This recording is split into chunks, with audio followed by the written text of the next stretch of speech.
in the squadron. They called him Bullets, but we call him Greg Kelly. Greg Kelly is on the air on the Red Apple Podcast Network.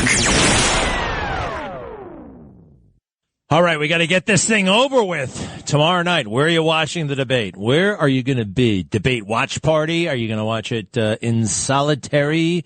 Where am I going to watch it? I'm probably going to watch it with my dad. We're going to get together, watch the whole thing. And it's either going to be a great big non-event in a weird way. Probably not. It could be a total catastrophe unlike anything we've ever seen. I don't know what. I could envision a set of circumstances where Donald Trump would walk out saying, hey, if you ever want to have a real debate, all right, let me know. This is crazy. You're killing the microphone. This is not real. This is, I don't know. That'd be a good thing because the video would be of him leaving. If he left during a commercial break, obviously he can't leave. But if Jake Tapper and the other one, if they are cutting his mic and trying to fact check him on everything he says, and they will, and they're wrong.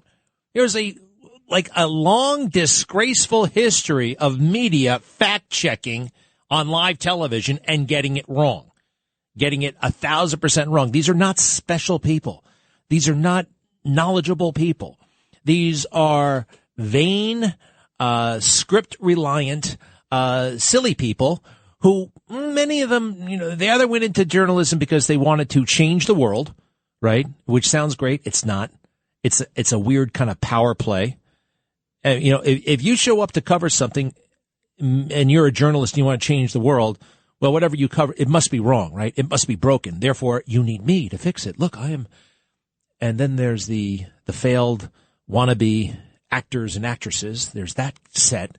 So the people are so much superior to this corrupt media class that is polluting our discourse, more than polluting it, controlling it in many ways. I mean, the Supreme Court right now, the Supreme Court just ruled in favor of big tech when it comes to censorship. Remember during COVID, there are a lot of interesting videos from people, regular people, and some famous people like Tucker Carlson who had things to say about COVID that Dr. Fauci might disagree with. And the White House would get on the phone and tell these big tech companies, hey, we don't like what Tucker Carlson is saying, or we don't like what Jane Doe is saying on Long Island. She's getting a lot of followers. We don't want that to happen. And Facebook would be like, yes, sir. Yes, sir. We're right on that. We'll do something about it. And they would dial down Tucker. They would dial down Jane Doe. They can do it with their funky little algorithms and mathematics and arithmetic, whatever the hell it is, the algorithms, and control free speech being controlled by the White House. Now, this is obviously in violation of the First Amendment. The Supreme Court, though, 6-3, just backed up the White House, not necessarily on the merits, but it's that whole thing on standing. The people suing here, and I think one of the guys was our friend from the Post-Millennial. There's this, the people, do you read the Post-Millennial? It's a fantastic organization, and a lot of them were censored. Jim Hoft, I like that guy a lot. We got to get him on the phone, actually, for the second hour. He was the Supreme Court. They were talking about these guys, and he wanted to tweet something. He wanted to post something. And who the hell is the White House to call up big tech, very powerful, calling other very powerful people, and reducing the impact of these stories, reducing who can read them? It's not government's business. And big tech is getting too damn big. It's too big. We need to dismantle big tech. Just like we dismantled the phone company. Remember, what was it? AT&T, IT&T? It was a monopoly. It was getting totally out of hand. And there are antitrust laws going back 120 years, something like that. And there's a mechanism for this stuff. And I love the analogy. Alexander Graham Bell, he invented the phone, right? Can you imagine if he monitored conversations and decided, well, if I agree with you politically, I'll make sure you have a clean connection. If I disagree with you politically, I'll make sure there's a bunch of static on your line and the person on the other end is probably more inclined to hang up. Right? That's a really great analogy, actually. Now, how about Thomas Edison, right? If he was only going to give electricity to Democrats. I mean, this internet stuff Facebook, Instagram, Twitter, X, whatever. It's too big. You can't allow electricity to be owned by one company. You can't. And you can't allow, everybody is communicating or wants to communicate through these venues, these media. Media is the plural of medium. Speaking of, tech and medium tech on its way to becoming big tech, well, it's the biggest thing for Donald Trump. Donald Trump is on Truth Social, right? Are you on Truth Social? Have you gotten your account yet? You might as well, because he posted 3 videos and a great big quotation from me. Yes. Greg Kelly is dominating Donald Trump's social media feed, and that is very, very cool. Your life doesn't change. I will tell you this. So I'm in the process of going viral for the stuff that I raised about the FBI raid Mar-a-Lago. I did it last night. I wasn't in the courtroom in Florida where Judge Aileen Cannon found out that the FBI, remember the picture of all the classified stuff, quote unquote classified stuff at Mar-a-Lago, the FBI putting those papers on the floor, and everybody lost their mind. How could he be so reckless? How could he be? Oh my God, look at this. This is so disgraceful. Well, the FBI, not only did the FBI put the papers on the ground, they brought secret cover sheets with them. They brought basically decorations with them, that the red and yellow cover sheets that said secret, confidential, national security matters only, right? They put those there. They brought them with the intention of placing them on the ground, photographing them, having that photograph go viral, and getting Donald Trump in a lot of trouble and taking him out. The FBI, thoroughly corrupt. So I went through this in detail, and so he's quoting me, he's posting my reports, my videos, and I also talked to Julie Kelly, who's been on this show a number of times. She is fantastic. She is one of the smartest and best journalists this is one of the biggest stories that's not being covered. It's not, and to the extent that it is being covered, they're not emphasizing the important stuff, which is what I just told you. The FBI is out to frame Donald Trump, and we have cold, hard evidence, actually from the FBI itself, when they admitted they were forced to, bringing in secret and classified cover sheets with the red stripe. It looks very official, very important, designed to be, oh my gosh, how could he have had that stuff at home? Well, it was all a lie. And the FBI, like when Matt Gaetz says we need to cancel the FBI and start again, and at first you think, well, how could we say something like that? What? Why can't we? Think about it, the Federal Bureau of Investigation. What's nice about any of that stuff? Okay? I know you need federal law enforcement. You do. But do we like the FBI at this point? Just the other day, they gave Joe Biden a fake talking point to use at tomorrow night's debate. That crime is actually going down, right? It's not. Everybody knows that. And we have a new category of crime, hideous migrant crime, and these beautiful people, these beautiful, mostly women being targeted, raped, murdered, young girls. And Joe Biden's going to pretend that that's not happening. I really enjoy talking to John McLaughlin. The numbers are dire for Joe Biden. You notice how they freaked out about the 10 Commandments? How could they possibly? I understand why they would be so upset. The 10 Commandments is got to make a guy like Joe Biden feel a little bit funny, a little bit weird. I mean, thou shalt not bear false witness. The man, everything that comes out of his mouth is fake. The whole essence of his presidency is fake. Remember, I'm going to unify America. That's what he said he would do. He ran for president, he said, because Charlottesville, what happened in Charlottesville.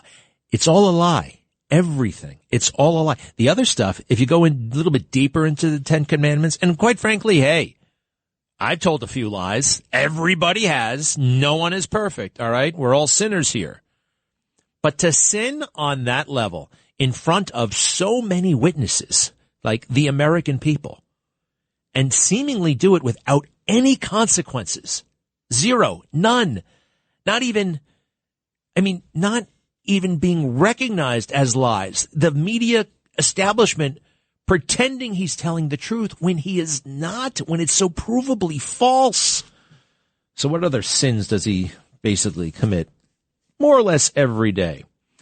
Some of these, you'll have no other gods but me. I think that's the first commandment, right?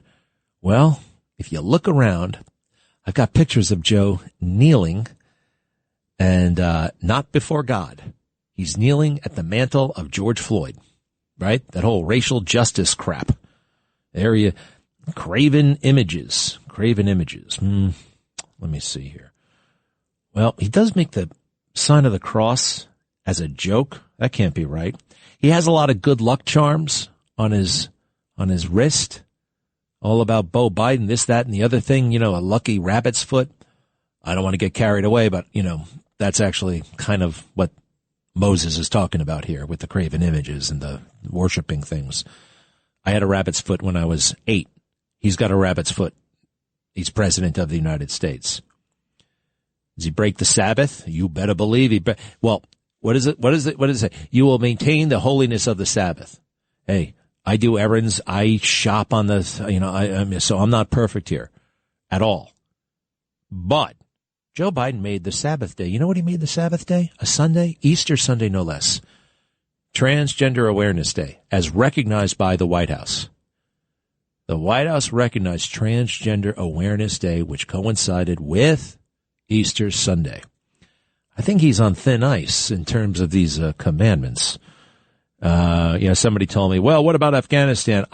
Look, he was incompetent, but I'm not going to say he killed those soldiers. His incompetence led to their death, but, presidents make decisions, good decisions, bad decisions. People do get killed. I don't think he's guilty of murder. You know who was, though? Ted Kennedy. Let's think about it. Ted Kennedy, right? Ted Kennedy.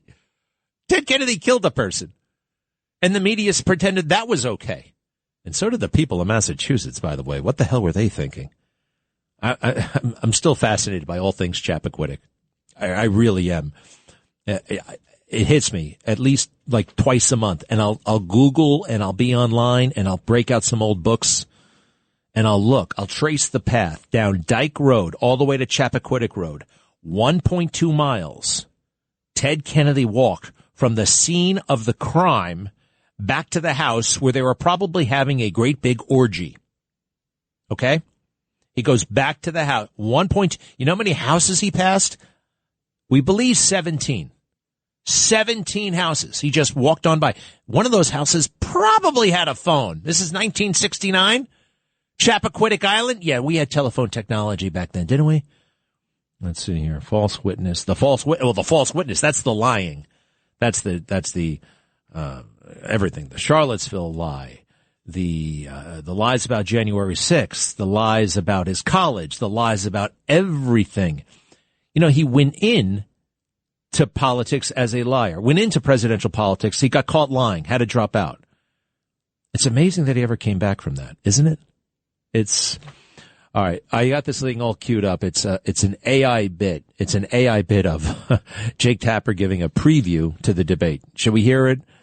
It is AI. This is, somebody made it as a joke, but it's pretty funny. And I think it's spot on. You won't be able to see everything that he's talking about, but the words are pretty good. I'll fill in the blanks where I need to. Go ahead. Hello and welcome to the first 2024 presidential debate hosted by CNN. I am Jake Tapper, and somewhere around here is my colleague, Dana Bash. I'd like to set the ground rules to this debate. First off, Biden is allowed to speak whenever he wishes. We will have commercial breaks whenever Biden feels the urge so that his needs can be taken care of. This may or may not include naps, energy boosts, or a snack such as ice cream. Stop.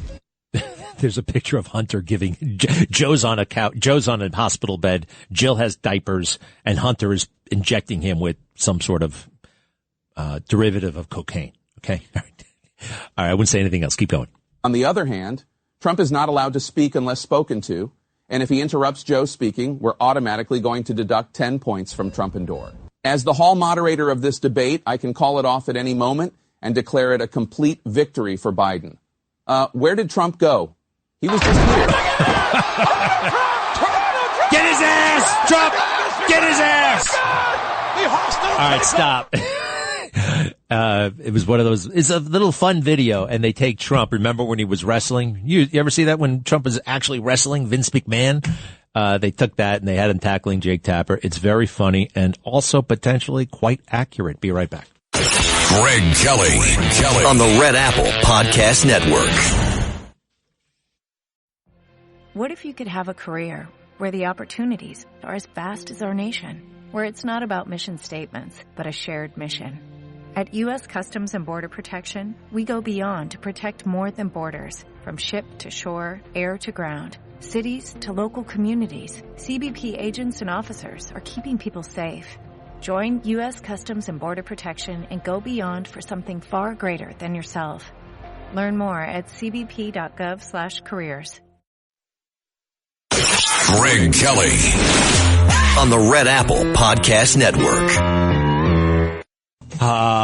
Where were we? Oh no.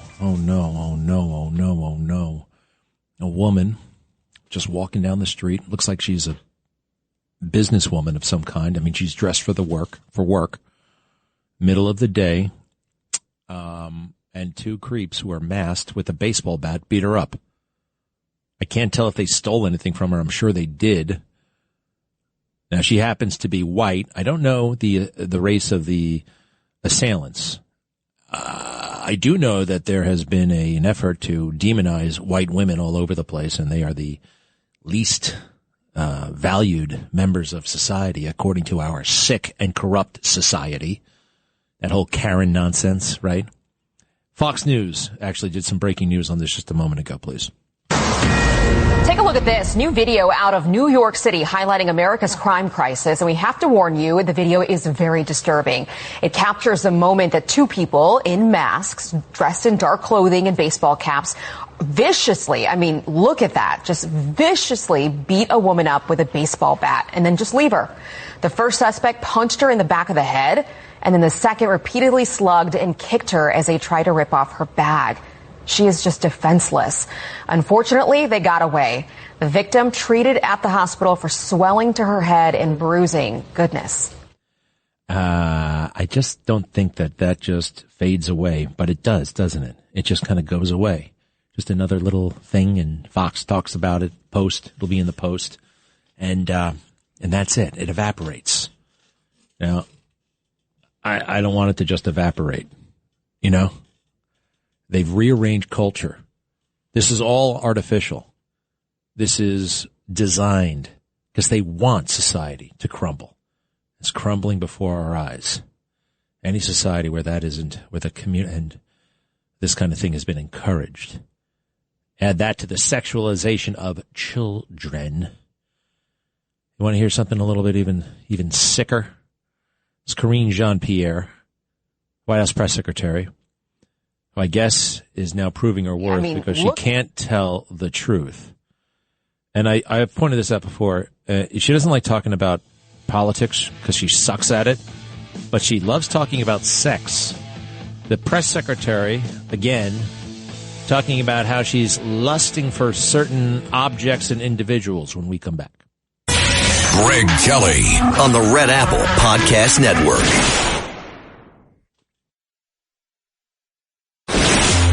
Greg Kelly, entertaining and informative on the Red Apple Podcast Network. Hey, so the Supreme Court, what happened there? They got that crazy clerk on the loose posting. All right. It looks like a draft opinion was posted on the Supreme Court website.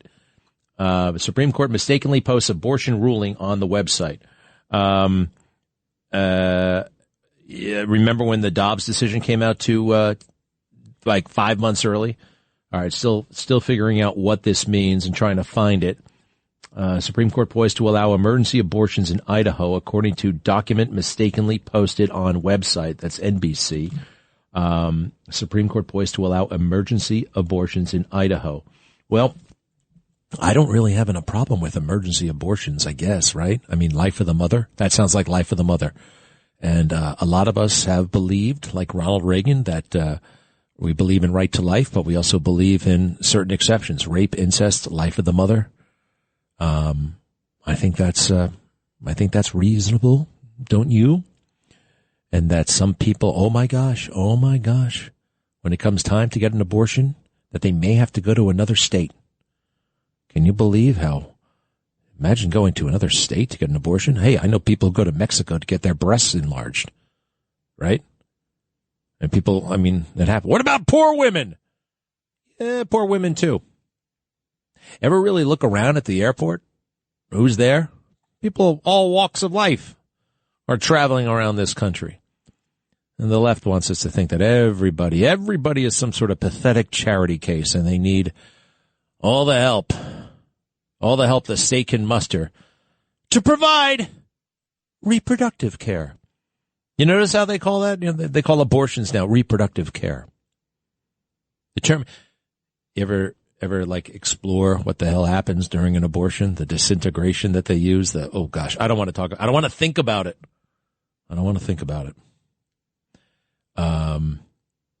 Yeah, it's rough. Life is complicated. Well, actually, it doesn't have to be. Life is life, right? All right. Samuel Alito is a great hero. I love this guy. And he's a Supreme Court justice. And they're hassling him about everything from the flags he flies on his own property to a check his wife wrote 15 years ago. But he has a brilliant mind. He's from the area, by the way. He's from New Jersey. All right. So back when the White House was demanding that Facebook do what they wanted to do, and Facebook was doing it regarding COVID, well, a lot of folks thought that was a violation of free speech and got involved and said, no way. And let's face it, if you order 300 million people to do anything,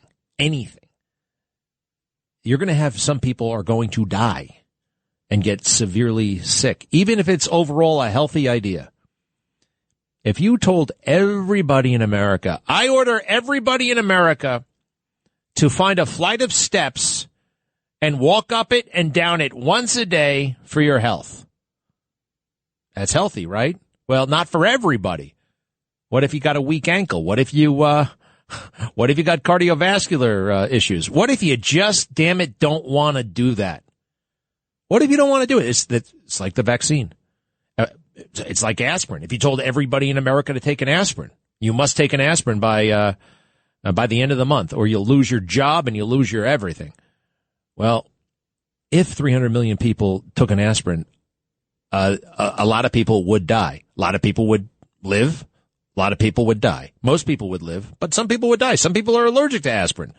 Some people can't take it. Some people, it conflicts with some other medication. And that brings us to the vaccine. If you are a young, healthy person, maybe you don't want to take a vaccine. You got to talk to your doctor. Your doctor will figure it out with you. That's America, right? I know Dr. Fauci says I have to take this thing, but this is America, and we can get another doctor, a second opinion, right? Whatever happened to the second opinion? Our patience is wearing thin. Remember when Joe Biden ordered everybody, yelled at us, scolded us for not taking that damn vaccine.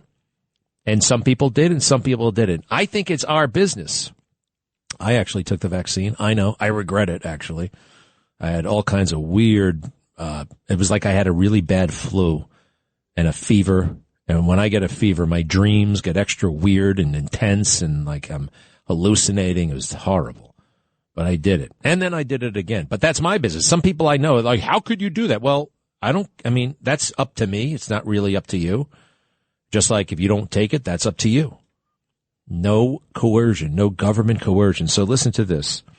This is Samuel Alito. The case is Murthy versus Missouri. Oh, Missouri. This is a good case. Yeah, the people in Missouri saw that the FBI and government meddling in elections, meddling in health care. So Judge Alito writes the following. I begin by recounting the White House-led campaign to coerce Facebook. The story starts in 2021, when White House officials began communicating with Facebook about the spread of misinformation about COVID-19 on its platform. Their emails started as questions. For example, can you also give us a sense of misinformation that might be falling outside of your removal policies? But when the White House did not get the results it wanted, its questions quickly turned to virtual demands. And sometimes those statements were paired with explicit references to potential consequences.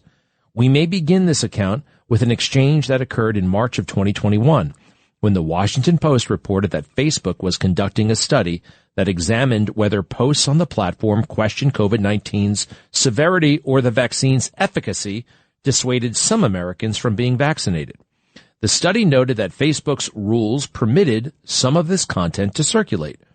Rob Flaherty, the White House Director of Digital Strategy, promptly emailed Facebook the report and asked questions about the report. The subject line of his email contained this accusation: "You are hiding the ball." Flaherty noted that the White House was gravely concerned that Facebook is one of the top drivers of vaccine hesitancy, and he demanded to know how Facebook was trying to solve the problem. In his words, "We want to know that you're trying. We want to know how we can help. And we want to know that you're not playing a shell game with us when we ask you what is going on." Andy Slavitt, the White House senior advisor for COVID-19 response, chimed in with similar complaints. Relative to other platforms, he said, interactions with Facebook are not straightforward, even though the misinformation problems there, in his view, were worse. According to Slavitt, the White House did not believe that Facebook was trying to solve the problem, so we informed Facebook that internally we have been considering our options on what to do about it. Facebook responded apologetically to this and other missives. It acknowledged that we obviously have work to do to gain your trust. Why do you want the White House's trust? You see what's happening here? My God. And after a follow-up conversation, the platform promised Flaherty and Slavitt that it would adopt additional policies to reduce virality of vaccine hesitancy content. In particular, Facebook promised to remove groups, pages, and accounts that disproportionately promoted sensationalized content about the risks of vaccines, even though it acknowledged that user stories about their experiences and those of family members or friends were often true. Facebook also promised to share additional data with the White House, but Flaherty was not fully satisfied.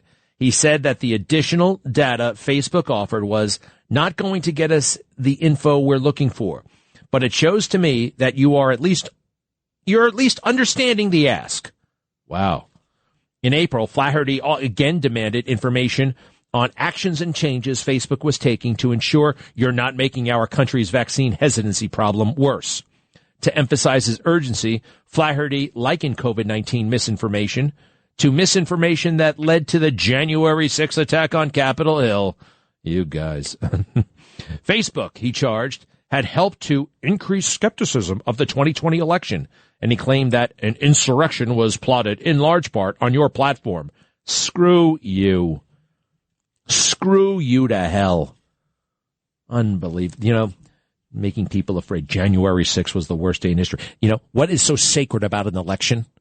What the hell is so sacred? Especially an election where you changed all the rules and you jammed in all kinds of stuff that we had never used before. And secretaries of state running around, to accommodate COVID, we have to throw out the law. I can't stand it. Integrity, respect for our elections. The elections are only good as what? People. And people often suck. Quite frankly, most of the time they seem to. To emphasize his urgency, Flaherty, the January 6th stuff, he added, I want some assurances based in data that you are not doing the same thing here. Facebook, was surprised by these remarks because it thought we were doing a better job communicating with the White House, but it promised to more clearly respond in the future. The next week, Facebook officers spoke with Slavitt and Flaherty about reports of a rare blood clot caused by the Johnson & Johnson vaccine. The conversation quickly shifted when the White House noticed that one of the most viewed vaccine-related posts from the past week was a Tucker Carlson video questioning the efficacy of the Johnson & Johnson vaccine. This is a free country. We're allowed to question and be skeptical of big pharma. Since when the hell is Johnson & Johnson in the White House telling me and you what the hell we could and should put in our bodies? It is seething. I'm serious. I just can't believe it. And that the bulk of our sick culture says this is okay. the White House, the executive branch of government, dictating to us what we can see, what we can say. Well, you might say, well, they're not, you can still say it, but they don't have to promote it. It's a private company. So is the phone company. I told you about what we would have done to Alexander Graham Bell if he messed around like this. Facebook informed the White House that the video did not qualify for removal under our policies and thus would be demoted instead. But that answer did not please Flaherty. How was this not violative, a violation? He queried. And what exactly is the rule for removal versus demoting? Then, for the second time in a week, he invoked the January 6th attack. Not for nothing, but last time we did this dance, it ended in an insurrection. See how the insurrection, you see how January 6th, not an insurrection, they use, that's their go-to. You say something, you think something they disagree with, right? I start shooting my mouth off about the election and my doubts about the fairness of the election. Ooh, it could lead to a riot. It could lead to another January 6th. They wanted that. It gives them cover for so many other things. They wanted January 6th to happen. They wanted to. It was deliberate. I found all the tweets that Donald Trump made about Mike Pence. They were innocent. Mike Pence has the power to do it. Mike, you should do it. Have courage. Like, you're allowed to say that. And presidents and vice presidents disagree all the time. I don't remember, but FDR apparently had a big problem with his vice president, a guy named John Nance Garner, Garner, I believe, Garner. They became bitter rivals, president and vice president, going at each other's throats, so much so that he quit, I think, and ran against him. Or maybe he didn't even quit, but he ran for the presidency against FDR and lost. When Facebook did not respond promptly, he made the demand more explicit. These questions weren't rhetorical. If repeated, accusations that Facebook aided an insurrection did not sufficiently convey the White House's displeasure, Flaherty and Slavitt made sure to do so by phone. In one call, both officials chided Facebook for not being straightforward and not playing ball. Committee report, section 1, that's the footnote. Flaherty also informed Facebook that he was reporting on the COVID-19 misinformation problem to the president. I'm telling my boss about this, who happens to be the president of the United States. After a second call, a high-ranking Facebook executive perceived that Slavitt was outraged. Not too strong a word to describe his reaction, that the platform had not removed a fast-spreading meme suggesting that the vaccines might cause harm. They do, and they did. Not for everybody, but for some people. It's a fact. The executive had countered that removing content like that would represent a significant incursion into traditional boundaries of free expression in the United States. But Slavitt, the White House guy, was unmoved, in part because he presumed that other platforms would never accept something like this. A few weeks later, White House Press Secretary Jen Psaki was asked at a press conference about Facebook's decision to keep former President Donald Trump off the platform. Psaki deflected the question, but took the opportunity to call on platforms like Facebook to stop amplifying untrustworthy content, especially related to COVID-19, vaccinations, and elections. Who the hell are you to say what's worthy or unworthy? Huh? Untrustworthy or trustworthy? She's a dingbat, a red-headed whatever, who went into politics for power and money. And she got it. She got it. You think this is public service? This is greed and lust. In the same breath, Psaki reminded the platforms that President Biden supports a robust antitrust program. Well, it's one thing I got in common with you, but that's the way. Around the same time, Flaherty and Slavitt were interrogating Facebook on the mechanisms of its content moderation rules for COVID-19 misinformation. Everything that was misinformation is, by the way, now solid information. You could also get yourself in trouble for posting that the damn virus came from that Wuhan lab, right? Where the hell else would it come from? The Chinese delicatessen down the street? This is what they do. By definition, it came from and it goes on like this. The coercion. Now, unfortunately, this is the minority. This is the dissenting opinion. The brilliant decision is in the minority. So they basically left the Biden administration and big tech off the hook. But it's not over. It's not over because we just got to find somebody else to sue the White House to pull this thing off. My friend Jim Hoft, who's from The Gateway Pundit, great publication. Kara Castronova's been on a bunch. He's going to be joining us shortly. His name, they were debating Jim Hoft and what he was writing in the halls of the Supreme Court, just like Tucker Carlson. Be right back. Greg Kelly on the Red Apple Podcast Network. Greg Kelly on the Red Apple Podcast Network. What's cool about Justice Alito here? You can actually understand what the hell he's talking about. A lot of these opinions, and certainly the hearings, the arguments, it's very hard to follow. Pretty soon, it's almost like they're speaking a foreign language. You know the basic issue, but then they're talking about, Griswold versus Johnson versus all this stuff that happened in 1892, and it's very crazy.